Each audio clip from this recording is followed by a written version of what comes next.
আসসালামু আলাইকুম। আমরা আসলে আজকে আসছি মন্ত্রণালয়ে আসছি এবং আমাদের পে কমিশন চেয়ারম্যান জনাব জাকির আহমেদ স্যারের কাছে আমরা বাংলাদেশ প্রাথমিক শিক্ষক সমিতির পক্ষ থেকে আমি খায়রুন্নাহার লিপি এবং আমাদের নির্বাহী সম্পাদক জনাব দিলওয়ার হোসেন স্যারকে নিয়ে আমরা আসছি এবং আপনারা সকলে জানেন যে আমাদের পে কমিশন আন্দোলনের যিনি সারা বাংলাদেশের জন্য এক মহ উৎসব বলেন এবং এই আন্দোলনের এখন সর্বোচ্চ রূপরেখা যিনি তৈরি করে এই সামনের দিকে যিনি মাইল ফলক হিসেবে এগিয়ে যাচ্ছেন আমাদের বাদিউল কবির ভাই এবং তিনি কিন্তু বাংলাদেশ সচিবালয় এবং সারা বাংলাদেশকে কিন্তু সুসংগঠিতভাবে এগিয়ে নিয়ে যাচ্ছে পে কমিশন বাস্তবায়নের জন্য।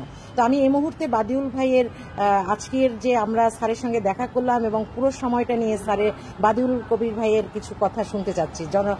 জনাব বাদিউল কবির ভাই। ধন্যবাদ খায়রুন্নাহার লিপি।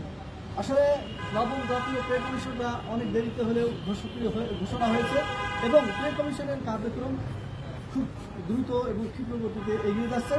এই পে কমিশনে কিছু সিনিয়র স্যারেরা আছেন। আমাদের সাবেক অর্থ সচিব জাকির আহমেদ খান স্যার এর চেয়ারম্যান। এই পে কমিশনের কাছ থেকে আমাদের প্রত্যাশা অনেক বেশি যে ইতিপূর্বে কর্মচারীরা যে সকল সুযোগ সুবিধা ভোগ করে আসছিলেন, যেমন তাদের time scale, senior grade, special increment, বেতনের সমতাকরণ, ইবি ক্লোজ থেকে আরও অনেক বিষয় যেগুলো অষ্টম জাতীয় পে কমিশনের পূর্বে বহাল ছিল। অষ্টম জাতীয় পে কমিশনে আমাদেরকে বঞ্চিত করা হয়েছে কলমের মাঠ কাছে। সেখানে কচিপয় স্বার্থান্বেষী মহল অর্থাৎ কিছু দুর্বৃত্ত আমলা সেখানে প্রভাব বিস্তার করে কর্মচারীদেরকে বঞ্চিত করেছে। আমাদের ভাগ্য বিলম্বিত এবং বঞ্চনার শিকারে পতিত হয়েছে। আমরা এই পে কমিশনের কাছে আশা করছি যে আমাদের অতীতের প্রাপ্যগুলো পূর্বের ন্যায় বহাল করা হোক। এছাড়া যারা বঞ্চিত আছে তাদের বঞ্চনা লাঘবে অন্তত বিদ্যমান 20টি গ্রেডের পরিবর্তে 12টি গ্রেড কার্যকর করা হোক এবং 1:4 এই ভিত্তিতে বেতন নির্ধারণ করা হোক।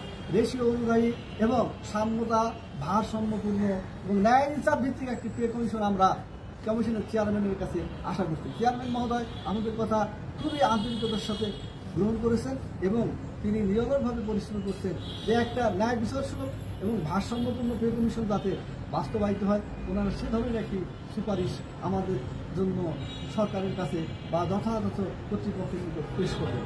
আমরা স্যারদের কাছে সে আশাবাদ ব্যক্ত করছি। এই পে কমিশনে যদি কোনো প্রকার কারসাজির আশ্রয় গ্রহণ করা হয়, সারা বাংলাদেশের 18 লক্ষ কর্মচারী সেই কারসাজির জবাব এবার আর নীরবে নিভৃতে দেবে না। এবার সেই কারসাজির জবাব তারা মাঠে ময়দানে দপ্তরে এবং বিভিন্ন অ্যাঙ্গেলে বিভিন্ন সাইডে তারা সোচ্চার হয়ে ঐক্যবদ্ধ প্ল্যাটফর্মে, ইউনাইটেড প্ল্যাটফর্মে তারা এই কারসাজির জবাব দেবে। আশা করি যে এই পে কমিশনে কোনো প্রকার বৈষম্যের স্থান থাকবে না এবং যদি কারোর প্ররোচনায় কেউ বৈষম্যের আশ্রয় গ্রহণ করে থাকেন বা বাস্তবায়নের ক্ষেত্রে কোনো বৈষম্য পরিলক্ষিত হয়, কর্মচারীরা মুখে টুলু পেটে আর বসে থাকবে না। এদের ন্যায়সঙ্গত হবে এটা প্রতিবাদ জানাবে এবং প্রতিবাদে সারা বাংলাদেশ উত্তাল হয়ে উঠবে। বৈষম্য মুক্ত সাম্যের ভিত্তিতে, ন্যায় ও ইনসাফের ভিত্তিতে একটি পে কমিশন এবং বেতন গ্রেড কোনো ক্রমেই যাতে 12টির ঊর্ধ্বে না যায় এবং অন্যান্য সুযোগ সুবিধাগুলো যাতে আমাদের যাচিত বা চাহিদা মতে হয়।